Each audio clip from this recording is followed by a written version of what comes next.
So as I mentioned on my last vlog, blood test results are coming back, and part of their great service is that Chris will then give me a call, run through my test results with me, advise me on supplementation, and then also put it onto my portal, which basically means I've got it written down in front of me, sent to my coach, it's going to be sent to my sponsor, and all of the supplementation that I need will come and I'll rectify the potential issues that my bloods are going to show. Good. How's everything? Mate, honestly, yeah, no, it couldn't be better. Honestly, feel really, really good. Really good. The blood work came back and it was resoundingly good. I'm massively impressed. For this stage of your prep, to be where you are from a health perspective is very good. Obviously, have you spoken to Martha about these yet? He kind of just basically said what you said. He was shocked at how good the results were, given that I'm 4 weeks out. But what I'll do, I'll go through everything now as it appears.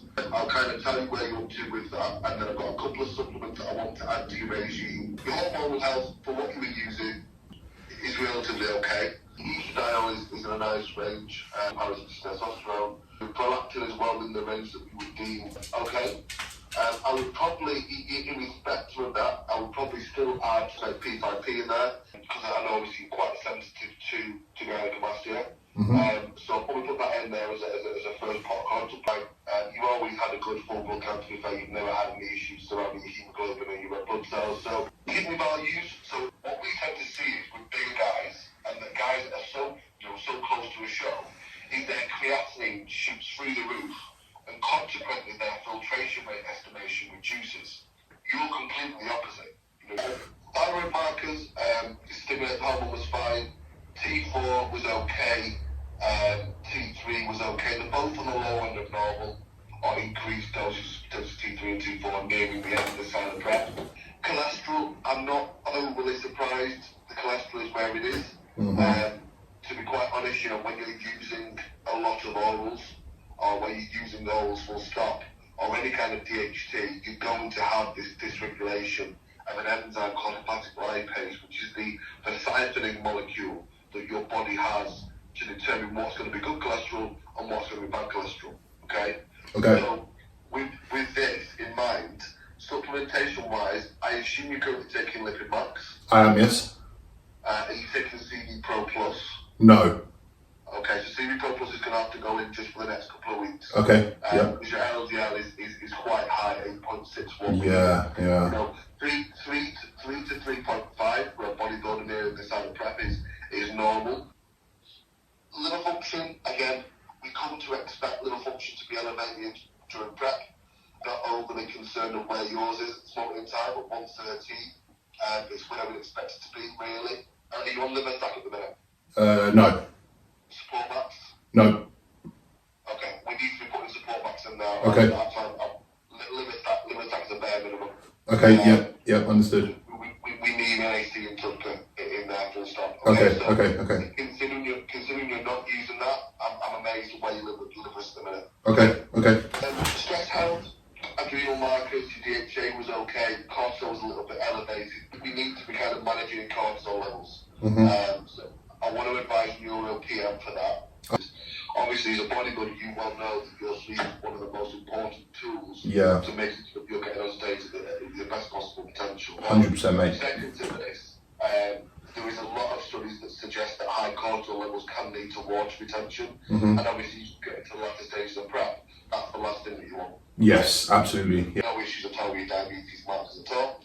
Prostate markers were fine, C-reactive protein markers were fine, creatine kinase, which is the enzyme that's produced by the muscles as they break down under stress, i.e. going to the gym, was completely fine. For someone of your size that trains the way that you do, I'm not surprised, nor am I concerned.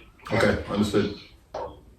Well, that's good. Very, very good. I'm going to pop it on your profile as well, but I'll keep it open in text in regards to supplements that you need. You're a diamond. Thank you so much for your time, Chris. Have a great day. Take care. Thanks, man. Okay, so the call with Chris is done. I'm absolutely buzzing with that. Absolutely buzzing. My results are arguably better now, 4 weeks out, than they were when I was off cycle in the off season. So the reason behind that could be due to my supplementation. Even though, as you probably heard on the phone call just now, I wasn't even necessarily taking all of the things that I should be. But however, that will change now, and all of the supplementation will go in, and we try and keep my body as fresh and as healthy as possible. All in all, very, very positive. Right, it is Saturday morning, which means it is the high day today. 850 grams of carbohydrates are going to go in. What do you reckon of that, honey? I think it approves, I don't really know. Okay, so more transparency now. I was training legs yesterday in the gym.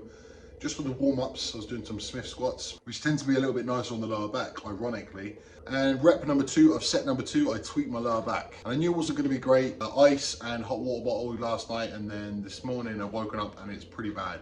I'm kind of limping everywhere at the moment. I'm not sure why, because it was a very routine thing I was doing. It wasn't anything out of the ordinary. I guess sometimes it just happens that way. I'm going to book in with the physio and see what's what. Today is arm day.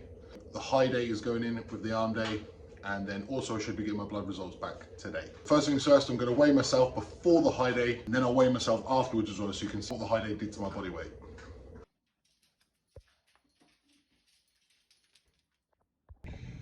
Right, just arrived at the gym for cardio. Got my head proper, looks like an egg in the right lighting, or the wrong lighting, shall I say. But anyway, the feedback from Martin was cardio was actually dropped just over a week ago. Now I was doing 30-minute Stairmaster every single day. Steps is 12,000 a day. So instead of thinking, oh, how am I going to get those in? I just go and do it on the treadmill. Because what I've realized is my typical day, even with walking Franco, does not equate to 10,000. I have to purposely try and get there, which is fair enough. I find accidentally, I sort of get around 3,000 to 4,000, plus walking Franco, another 3,000. Bearing in mind he's only a little dog. So I kind of hover around about the 7,000 mark. So then for me to get 10,000, I've got to consciously think about it. So for me to get 12,000, get on the treadmill, get it done. To be honest, I actually really like it. I find on prep, these little things really help with your mindset. When Martin dropped out cardio, I was a bit like, what? But the truth of the matter is, you know, my body reacts so fast. We're trying to maintain fullness. It's not just a how much can you diet competition, or how much cardio can you do competition. Ultimately, I'm a super heavyweight and I'm looking to get a pro card. And for me to do those things, I need to preserve as much muscle as possible. So I'm gonna get that done now. Hopefully the back's gonna be okay. It's a little bit funky. Even as I'm sat here, I've got the heated seat on. Kind of, but I find once I get moving, it's kind of better. So I should be fine. So I'm just over 1,000 steps in now. Back seems to be holding up just fine. I mean, I don't feel great, but also the fact that I can move pretty well is good. Yeah, so anyway, just a bit more on that. Dropping cardio so far out from the show is not something that I would ever normally do. But I have full faith in Martin. Martin's an excellent coach. He knows my body inside out. You know, we've won a lot together already. But also something else to note is that I've been competing now for, God, I forgot, but yeah, my first show was April 2015. So it's coming up to 8 years in April. I've done 16 shows. So if you're a first timer or someone very much in the infancy stages, this kind of thing is probably really not wise. It's also worth mentioning I'm 120 kilograms. Well, just slightly under now. You know, if you're an 80 kilogram guy on your second show with, you know, a higher level of body fat, then it's probably not wise to drop cardio. Again, remember, everything's sort of person specific. I know that I'm very, very responsive. If I wanted to, I could probably drop like another 3 kilos this week if I really drop the hammer, so to speak. So remember, everything's relative. When someone says something on Instagram or on YouTube or whatever, take it with a pinch of salt. Remember, it's not just because they did it, doesn't mean you should do it or anyone else. On my last vlog, I went through my cycle, 300 test, 300 train, 1000 Masteron and 350 milligram of Anavar. Now on top of that, 350 milligram of Winstrol, oral, and also Clenbuterol is now going to 120 mcg a day. So, ramped up. And I want to quickly touch on another one. Again, sort of around the subject of motivation and mindset. If you want there to be an excuse, there will always be one. The amount of clients over the years that I've spoken to that will say something along the lines of, I couldn't because, and then enter the excuse. For example, oh, I couldn't do the diet this week because I felt a little bit under the weather. Oh, I couldn't train this week because work was quite busy. I didn't stick to diet on the weekend because we had friends over. You kind of get the picture, right? There can always be an excuse if you want there to be one. Me, everyone else has things on in their life. I went down to Southampton to visit my parents, who I rarely see anymore. Last week, I was there for 4 days. Easily, I could have done whatever the fuck I wanted. I saw two of my best friends, guys that I don't really see very often anymore, school friends. An evening in with them, and I told him my diet, and he cooked me it. Salmon and potato. The next morning I saw my other best friend, a black coffee, whilst he was eating. Amy, sometimes she'll have an off-pan pizza. My lower back hurting, but if I want an excuse, I've got plenty, trust me. Just like everyone else. But it's up to you to not be a baby about it. Because let's be real, you want to build something that you're proud of. You can't just fall at the first hurdle when it comes your way. So be an adult and treat things with the respect it deserves. If you want the result, stop making excuses. Anyway, gotta finish off my steps now. Peace out. Meal one is 125 grams of oats, 30 grams of whey, 30 grams of jam, and a banana. And if I had £1 for every time someone said, I don't like oats, I'd be a fairly rich man. I'm telling you now, the key is in the presentation. It's how you make it, it's the consistency, and it's the flavors that you use. Me, for sake of ease, I use ready bread, Asda's own cheap version of, because it's quick and it's easy. Put the amount I want in, boil the kettle, pour it in, get the consistency I like, add the whey in, and there you go. If you add too much water, it becomes too liquidy. If it's too dry, it's too stodgy. So you need to get the right balance, and that is the key. I don't think a lot of people do it very well. And to be honest with you, there's little things like that that can really help longer term adherence if you actually enjoy the food that you're eating. It might sound obvious, but I think it's overlooked by some. And something else that comes into things for people is time. Now, the kettle took a couple of minutes to boil. I had roughly 3 times the amount of water that there are oats. Stir it.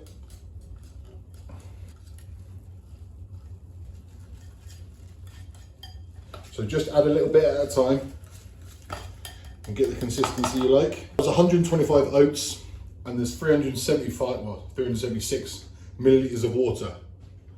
So again, roughly 3 times the amount, and that is the consistency I like. Now add the whey in. I've gone for Applied Nutrition Chocolate Honeycomb. Thanks Load Up Sups.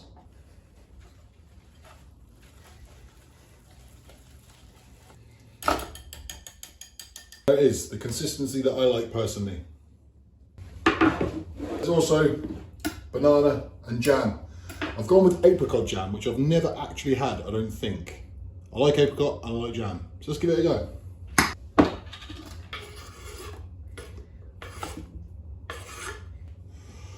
And that one for the bin.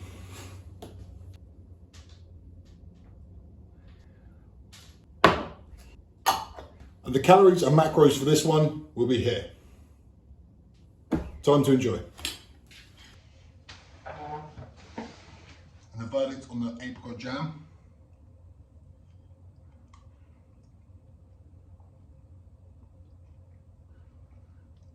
Not as good as strawberry jam, but good.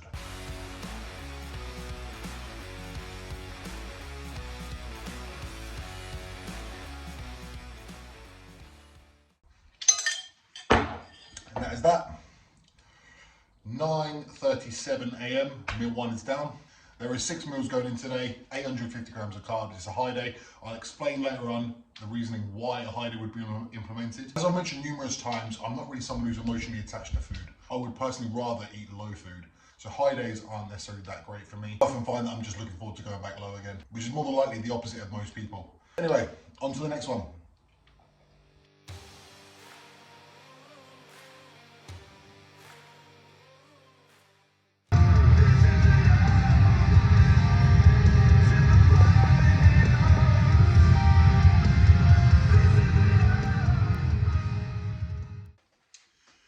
Meal number 2, which is pre-workout.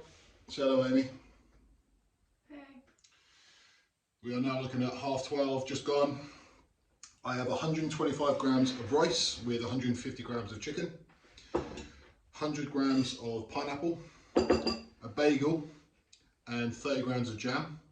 Now, very, very briefly, the purpose of a high day, in my position, is purely, as I say, I'm a super heavy. We're not just trying to drive me into the ground. We do want to still try and maintain some sort of fullness. I'm 6'3" as well. It's very, very easy for me to look stringy. And that's an expression used to, basically say that I look skinny. So we're trying to maintain some fullness, trying to maintain as much muscle as possible. Some of the guys I'm going against are incredibly big. So another reason why someone would do a high day would be, number one, it could be for like a psychological reason. It could be for mental respite from dieting for a long period of time. But the physiological reasons would be if your recovery is struggling, if your performance in the gym is struggling, if you're just generally like wavering in terms of energy day to day. And I don't just mean like a little bit tired. I mean like if you're really, really struggling. There's a few telltale signs that your body's just fighting back. And when it starts to fight back, it doesn't play ball. When your body is under high levels of stress, it ends up doing the opposite of what you want it to do, or at least it can do. So you just want to make sure that your hormones and your body is all in line and you're moving in the right direction. But anyway, gonna read this now. Time lapse begins now.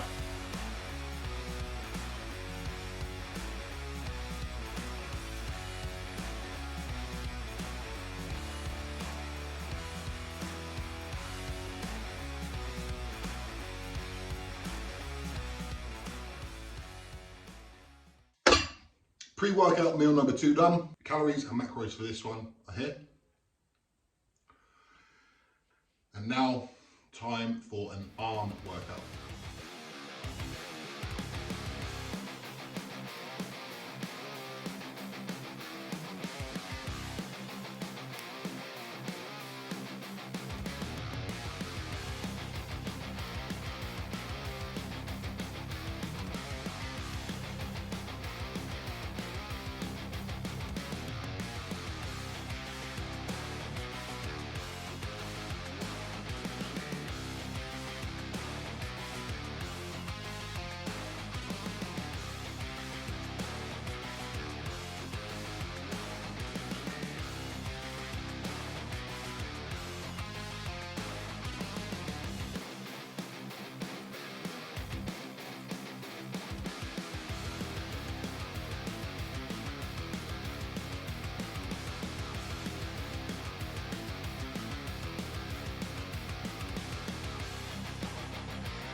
So that concludes arms. I wanted to have a good session, so I didn't really record much. But anyway, next meal. 125 grams of rice, 150 grams of chicken, 3 Rice Krispie square bars, calories, macros here. Time lapse now.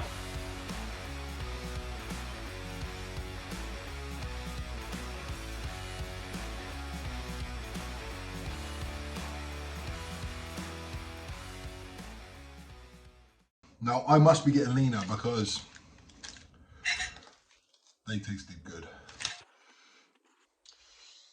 The leaner I get, the nicer food tastes. So that's meal number 3 down, 3 more to go, all fairly carb heavy as well. And also when I was training, I got my blood results back. So bearing in mind that it was like 4 p.m. on Saturday afternoon now. I had my bloods done 48 hours before. Now that is a fast service. To take a bowel blood, that is amazing. I just had Chris, the owner, text me saying he's going to give me a call tomorrow to give me a plan of attack in terms of supplementation to help me out in the final stages of prep. I'll see you at meal 4. We are at 7:10 in the evening, meal number 4 going in, which is 125 grams of rice. I can't remember the amount of beef. 150 grams of beef, some mixed veg, and also half a tin of tin tomatoes. And the calories and macros for this meal are here. And I'm not going to do a time lapse on this one. You're just going to have to trust me that I'm eating it.